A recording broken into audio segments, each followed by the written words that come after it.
Hello, everyone, and welcome back. Today we have a lot to get to, including the first, what I'm calling Schegment, called Travel or Nah.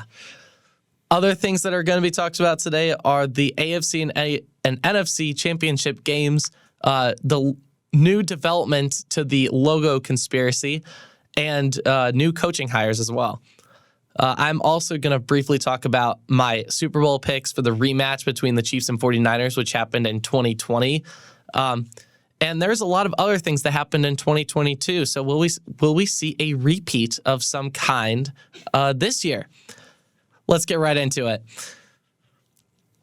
All right, first thing that I'd like to talk about is the LA Chargers and their hiring of Jim Harbaugh as their head coach. Now, last week, I swear, as soon as I left the studio last week, that's when I saw the news break. So I did kind of want to talk about this last week, but that's okay because, time is different in the studio. So, yeah.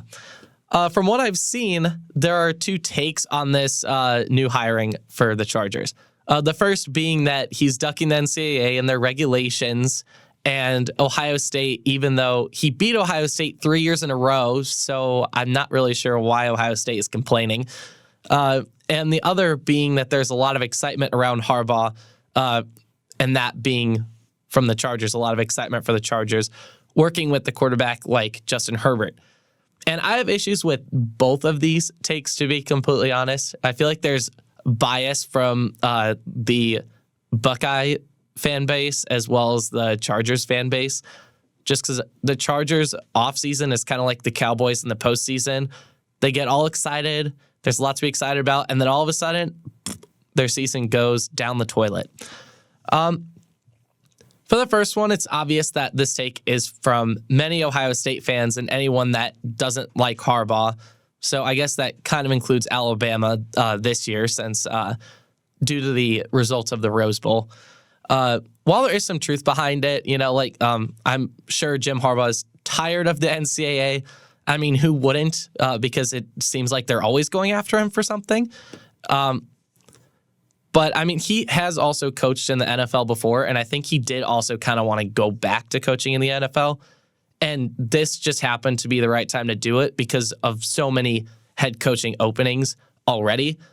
So, I mean, for him, it made sense. And he also won national championship for Michigan. So it was like he already did what he needed to do.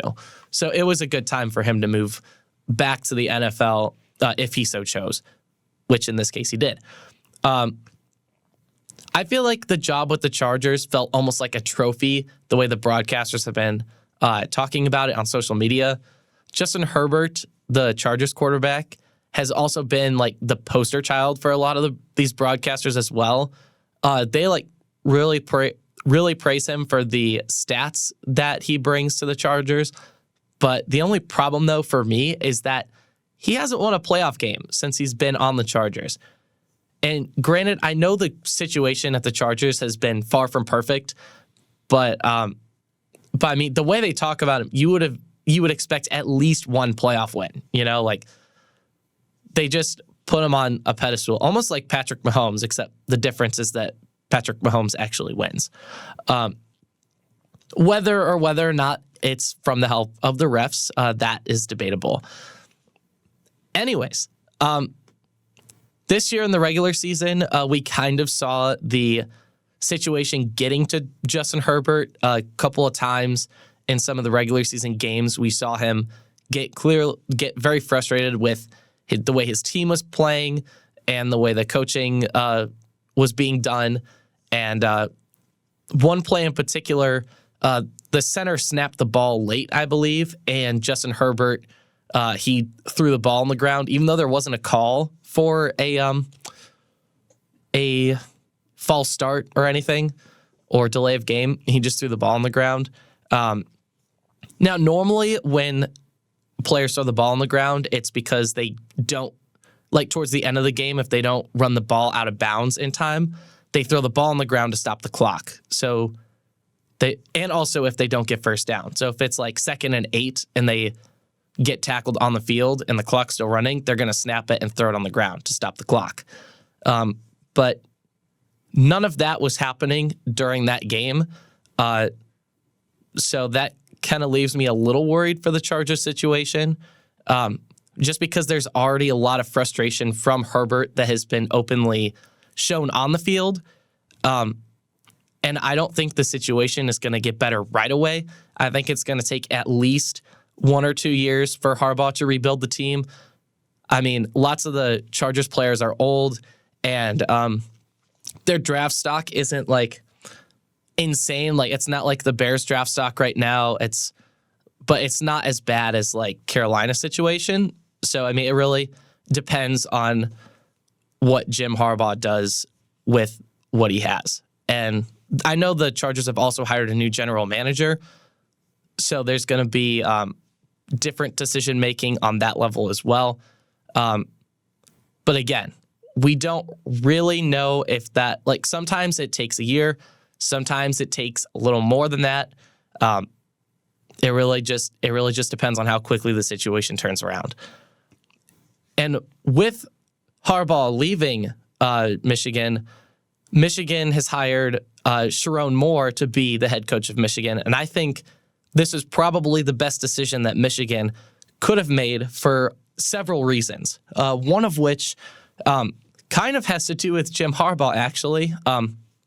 When he got suspended, both times he got suspended by the NCAA and Big Ten, Sharon Moore was the interim head coach, and he led Michigan to win while Harbaugh was gone.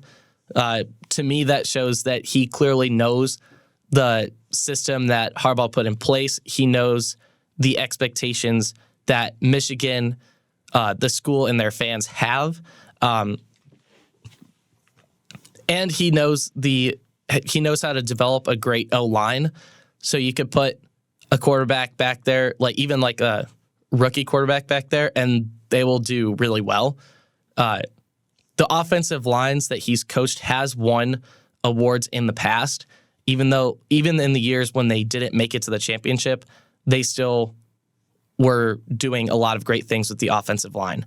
So I think Michigan, I wouldn't expect them to lose a lot of recruits, because that's also another issue with hiring outside of your college. Like, instead of promoting someone else that already works with Michigan, has gotten to know the recruits that have come in, all that stuff. And then if you hire, we see this right now, actually, with Kalen DeBoer in Alabama. Lots of the players that committed to Alabama they're decommitting, or they're retransferring because they wanted to go to Alabama specifically because Nick Saban was there. Since he's not there, there's less incentive for those players to want to go to Bama. But I think, kind of like with Harbaugh, I think Kalen DeBoer is pretty much going to pick up right where Saban left off. I wouldn't be surprised if Alabama made it to the championship year 2 under DeBoer, especially with this new playoff system, since there's 12 teams instead of 4. Granted, there's really only 11 spots for Power 5 teams and not 12, because the 12th spot is for a Group of 5 team. But still, I mean, Alabama's been consistently in the top 10 for, I can't even tell you how many years, because there are so many. All right, sticking with the NFL, while also talking about the logo conspiracy development, I'm going to take out 2 birds with 1 stone, as they say. So the Chiefs, as we all saw, they won the AFC Championship, and the Niners won the NFC Championship. Now, when I talked about the Lions-Niners matchup last week, I said if Debo wasn't playing in the game, the Lions had a chance to win, because their secondary defense, like their pass defense, isn't as good as their run defense, and that they would probably be using McCaffrey a lot more. However, Debo was playing in this game, and him and Brandon Ayuk on the receiving end were just balling. They were balling out and Christian McCaffrey running the ball, he just could not be stopped in the second half. And with Brock Purdy at the helm, they came out on top and led a 17-point comeback. The Lions defense was on lockdown, and the Lions offense was also firing on all cylinders in the first half. But due to Niners having key defensive stops on Detroit when it was fourth down, there was 2 of these stops. And the Detroit Lions chose to not kick the field goal on either of those attempts. And that allowed the 49ers to go back to the Super Bowl. And lots of people are saying that they should have kicked for the field goal because the score ended up being 34-31, with the Lions getting a last-minute touchdown before the conclusion of the game. And then they tried to get the onside kick, but George Kittle got the onside kick. So as a result of that, the Niners are going to the Super Bowl. To me, I think with the decision-making like that people are questioning, that decision-making is also what got the Lions there in the first place. Them making those risky calls on fourth down, going for it. That's what got them there. So I don't think them not going for the field goal had too much, lots of people are putting the blame on Campbell because of this decision or these decisions. But those decisions are what got them there in the first place. They just happened to not convert this time. And, that happens. So with this win from the Niners also, Brock Purdy, Mr. Irrelevant, who is now Mr. Relevant, is the third youngest quarterback to start in the Super Bowl as a result of this win. And now let's get to the logo conspiracy since we kind of broke down these games a little bit. So as we know, the Chiefs won. They 17-10, which honestly was a much lower scoring game than I expected from either team. As hot as the Chiefs offense has been the past 2 games, and as hot as the Ravens offense has been all year, I really thought they were going to at least score more than 20 points. Neither team could do that. And so now with the logo, both the Chiefs and the Niners are red. So why are people still saying that the logo conspiracy is real? Well, I did a little bit of digging, and, you all know who is a new and recent fan of the Chiefs, right? Taylor Swift. Okay. Everyone's been complaining about her all year, even though she hasn't occupied that much screen time in comparison to the actual game. But I digress. Anyway, I did some digging, and I decided, you know what? Let's see what Taylor Swift's favorite color is. And I did this because the Ravens were the purple team. It was like written in the stars that the Ravens were supposed to make it to the Super Bowl.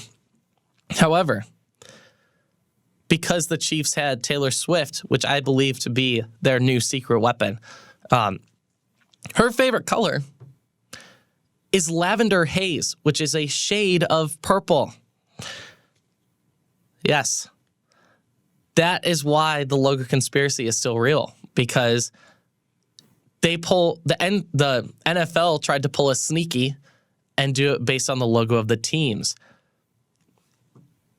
which is what they have done the past 2 times. But this time, they decided to switch it up a little bit. Say, well, now that Taylor Swift is basically a part of the Chiefs, why not we include her favorite color in there and trip people up? Because everyone is going to be betting a lot of money that the Niners and the Ravens are going to be in the Super Bowl. So in a way, Vegas also won after all those lost bets there. And for the I do kind of want to talk a little bit about the Chiefs-Ravens game a little bit more, just because the Ravens just absolutely fell apart in a way that I did not think was possible. We all saw last week what happened with the Bills and the Chiefs when they played. The Bills had an elite run offense, and that was what got them down the field a lot. Now, if I was the Ravens and I saw this, I would have been like, the Chiefs' run defense is weaker than their pass defense. What should we do? Let's run the ball. That is not even close to what the Ravens did. They decided to throw the ball more than run it, which was a horrible, horrible, horrible decision because the Ravens are one of the best rushing teams in the NFL, if not the best, because their quarterback is like a triple threat who can run the ball at an elite level like a running back, and they have elite running backs. So, and also running it, there's less risk of throwing an interception and turning the ball over, which did also happen in the Chiefs-Ravens game. Lamar Jackson threw it into triple coverage towards the end of the game, and one of the Chiefs' defensive players caught it, and it resulted in a turnover. So the Ravens couldn't tie it against the Chiefs. I also know that a lot of people are complaining about the officiating of the Ravens-Chiefs game. Well, I do think that some of the taunting calls were a little unnecessary. That's also partially because I just don't think the taunting calls are necessary in the first place. I think, like Joe Burrow said on Twitter, let the players taunt. But if you're going to call taunting, you have to call it both ways. You can't just call it primarily on one team. And it was primarily called on the Ravens, even though the Chiefs were taunting basically the entire game and did not get any calls for it. But I mean, I don't think that that's the reason the Ravens lost. The Ravens had a horrible game plan going in. They didn't really make a lot of offensive adjustments. Their defense made great adjustments. The Chiefs didn't score any points in the second half. So they made some great defensive adjustments, but on the offensive end, the most they could get was a field goal. So clearly they just did not know what to do with their offense, which I think is just really sad because their offense has just looked great all year. And I mean, granted, the Cowboys' offense looked great all year as well. But unlike the Cowboys, the Ravens actually won a playoff game. Man, I am really clowning the Cowboys today. And since the Chiefs didn't score in the second half, the Ravens, if they were a little more disciplined with the turnovers, they probably could have tied the game and taken it to overtime. Though, I still don't think that would have made much of a difference because we've all seen what Patrick Mahomes does in overtime. I mean, he just immediately destroyed the Bills in like 13 seconds in overtime before the rules were changed. And whenever he's in overtime, he normally does well, except against Joe Burrow. Him and Joe Burrow and Tom Brady are the only two quarterbacks to beat Tom Brady as of right now in the playoffs. And Patrick Mahomes, I think, now has like a 13-2 record or something like that in the playoffs as well, which is just absolutely insane. All right. Now, I'd like to move on to our special segment, Travel or Nah. All right, now how this works is I'm going to find clips of recent controversial plays in the NBA and talk about why someone either traveled or didn't. If you guys find any clips, send them to the Discord, and I'll feature those on the next episode and on this segment, and I'll give you a shout-out as well. The video of clips I have a compilation of possible travel calls in the NBA were put together by Kosh Report, And also, as a little refresher for those who don't completely understand the travel rule, the NBA Referees Association states that a player may take 1, 2 steps in coming to a stop, passing or shooting the ball. So that's like when they're back by the 3-point line, right? Like if they're about to shoot the ball or if they're passing it outside the arc. Like it's like something like that almost. Or 2, if he has not yet dribbled 1 step prior to releasing the ball. So that's like if you receive the ball and you hold it a little longer than you're supposed to. I'll break down as many as I can in 5 minutes, and you guys tell me what you think of the clips we're going to look at. All right, I just need to get a timer set up real quick. Hold up. I need to find the watch app.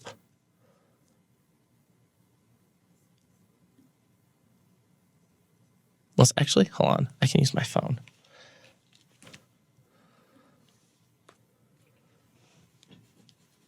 Little brief intermission, if you will. Jim, you go ahead and pause it for you. Oh, no, it's fine. It's fine. All right.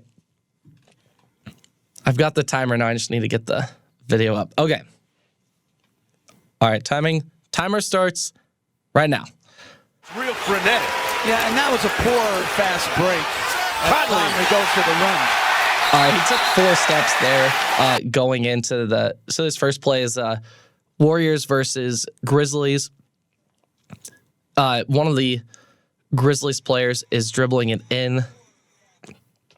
So right here, he stops dribbling, he holds the ball, and he's going into his first step.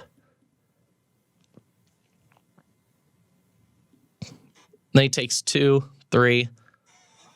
All right, so I don't... With layups, you can take the 3rd step. Like if you're going into the basket, it's that 4th one that's a problem. So I think this first one is not a travel. His dad was a triple jumper. Yeah, mate. Yeah. All right, this one is another Memphis one.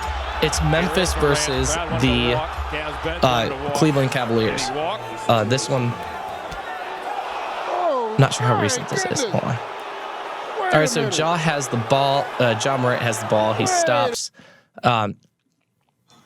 He comes off of his pivot foot, so he takes more than 1 step when he does this play. Yeah, so he gets called for a travel on that. So that one is a travel.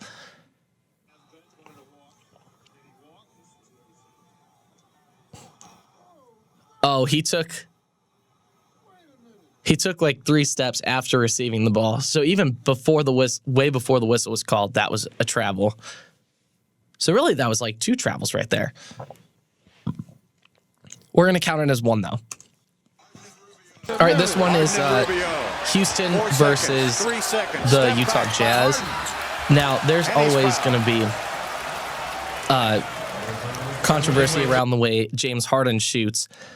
He's the one who has the ball here. He like stops and then he takes like 3 steps off to the side and then shoots the ball. Okay, that is definitely a travel. That's not a travel. However, it doesn't get called a travel. There's actually a foul called. I didn't see who was guarding him, but the foul gets called on them because he hit James Harden. So, even though it wasn't called a travel, it should have been called a travel. All right, this next one is Golden State versus San Antonio or Sacramento Kings. That's every James Harden. All right, so Steph Curry does the exact same thing that James Harden did there. He goes, Just like that. he stops and then he takes like 3 steps back. And then his excuse after getting called a travel, so this time this gets called a travel. But his excuse is that James Harden does the same thing and doesn't get called.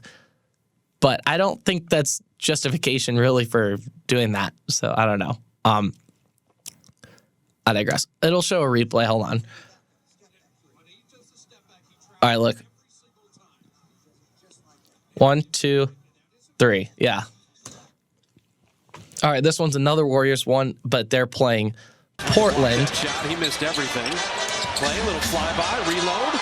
This time it's Klay Thompson. He has the ball, and that is It was pretty well defended. definitely a Good travel. recovery. He's like, I can't even explain what that was.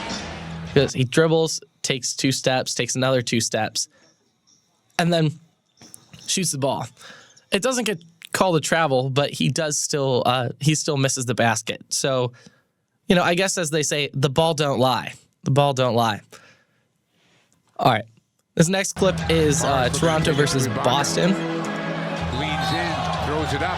Who has the ball? Got fouled by Ibaka on the way by. Keep this man in the air. It's hard to see the And ball go when they're ahead so and far step away. through. So he took a few steps. Come on. And also when the NBA. camera's not facing the back of their jersey.